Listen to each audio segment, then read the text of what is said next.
Hey guys, it's Chris Hudson from Hudson Lighting. Sorry, it's the weekend and I cheekily did some stuff that I probably shouldn't have on the weekend, you know, meant to be just family time and whatnot. Anyway, the live axis on the CL1, the brand new one, because they fitted a brand new one, had failed again. And so I took it apart and I'm going to show you some videos while I'm doing these bits. But basically there was coolant and I suspected it. For some reason in my gut, I was like, I'm sure there's going to be, for some reason I thought when it kept erroring out, it kept going live tool servo overload error.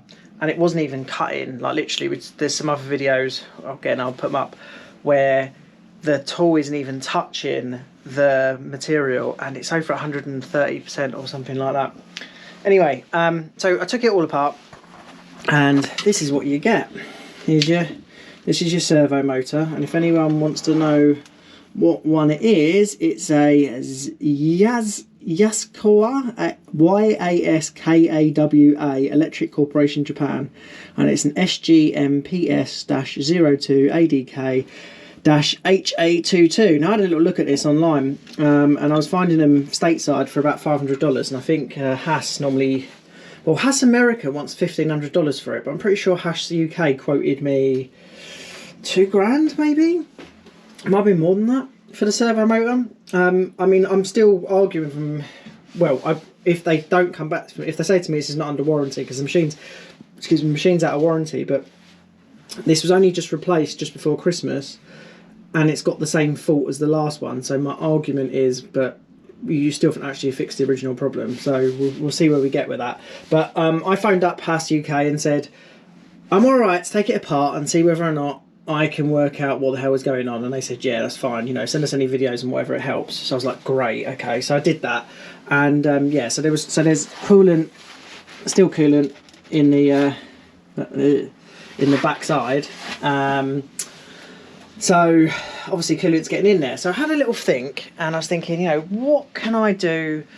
I see, this is what I think. I think the coolant is getting in through here. But the only thing is, if it's getting through here, it's got to get all the way through here, because this is actually separate to this bit. It's got to go all the way through here and get round to the back side and come through there. But I mean, that kind of adds up because the coolant was kind of on the back side. Which also may mean that it's getting into the front side of the motor, because this servo motor is positioned that way round in there, which would suggest the coolant's going to get in through this bit here, which is obviously pretty bad. I mean, it's bad getting coolant anywhere near the servo motor anyway. So yeah, so as you can see these like gaskets. So here's I've got a replacement gasket for the back. Oddly, there was one left here, and I thought that maybe initially the reason the coolant was getting in was because it was missing, but the one on the back is indeed there. So at least I've got a spare to replace that. But what I'm going to probably do before I even do that is just cut out the inner membrane of this and just leave it as a gasket seal. I might put a dab of silicone on there, but basically what I'm going to do is, I'll show you these plates. So these are the plates that go on there. See that? That's the plate. I quickly, and yes, roughly, cut out the blue markings of pen just so I know where I can sand down. But I cut out some acrylic plates. I figure if I drill the holes and whatnot and mount it over like that, I'll be able to see if there's any coolant getting in there. And maybe I can help HAAS in terms of trying to identify where the hell it's actually getting in. So Ashley, who did the servicing for the machine and replaced that unit, I mean, you can still see the residue of the silicone there. He basically siliconed the front plate up. Didn't silicone the back plate up, but I mean, you shouldn't need it anyway, because obviously these gaskets, these are, I want to say they're like polypropylene-y sort of foam kind of stuff, and they're like completely sealed the whole thing. They're sticky, and they stick over the whole thing and completely seal it. So yeah, so it's not great, is it? It's another issue, and at the moment I'm on the market looking for a second machine, because hopefully, you know, if you saw a couple of videos ago, hopefully we'll be moving. So hopefully when we move, oh, I really want to get a second machine in. I want to have redundancy. I don't want to have to worry about, oh, I've got one machine gone down, oh my god, it's the end of the world. And that's what I've kind of got at the moment. So I'm looking at I have openly looked at HAAS, so it's ST30 with a finishing subspindle, so that we don't have to sand the backsides anymore. We can literally finish them on the same lathe. It's one option. I've contacted Mill CNC, asked for a price for a Doosan, and I've also contacted Herco, but the reps there seem a bit like they don't want to sell you the machines or something. I don't know. If you know a good rep, hit me up. But yeah, I'm literally just looking for pricing at the moment, but hopefully get a second machine to sort of defeat our redundancy a bit.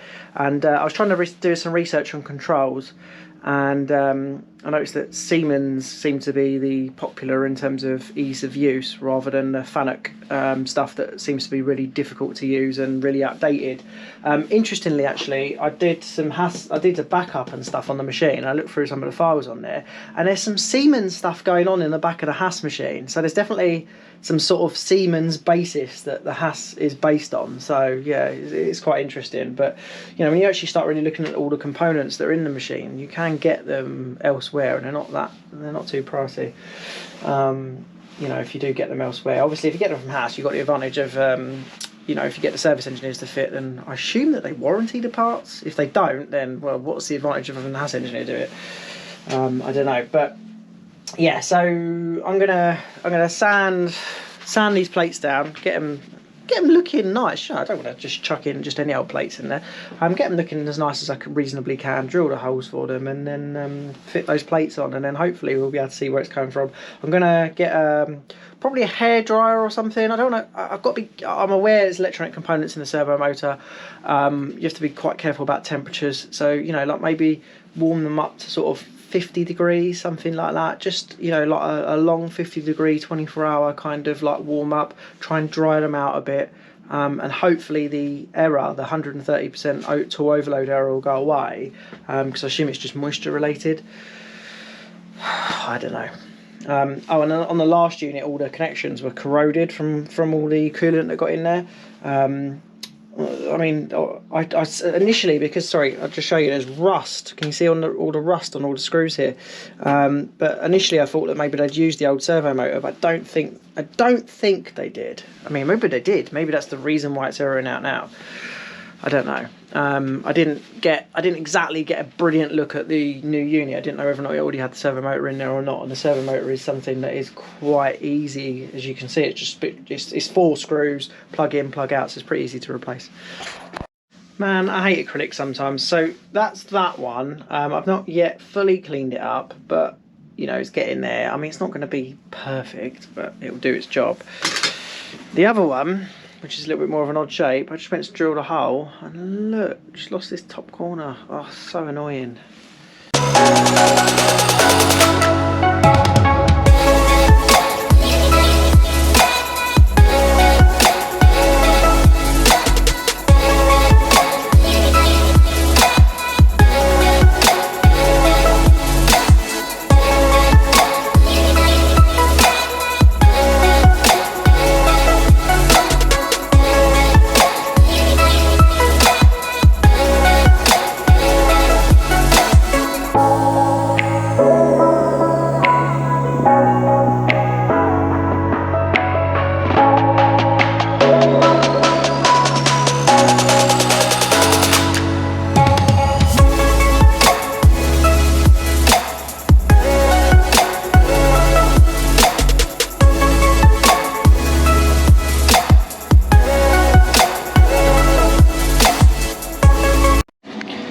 Guys, so I've got the covers on.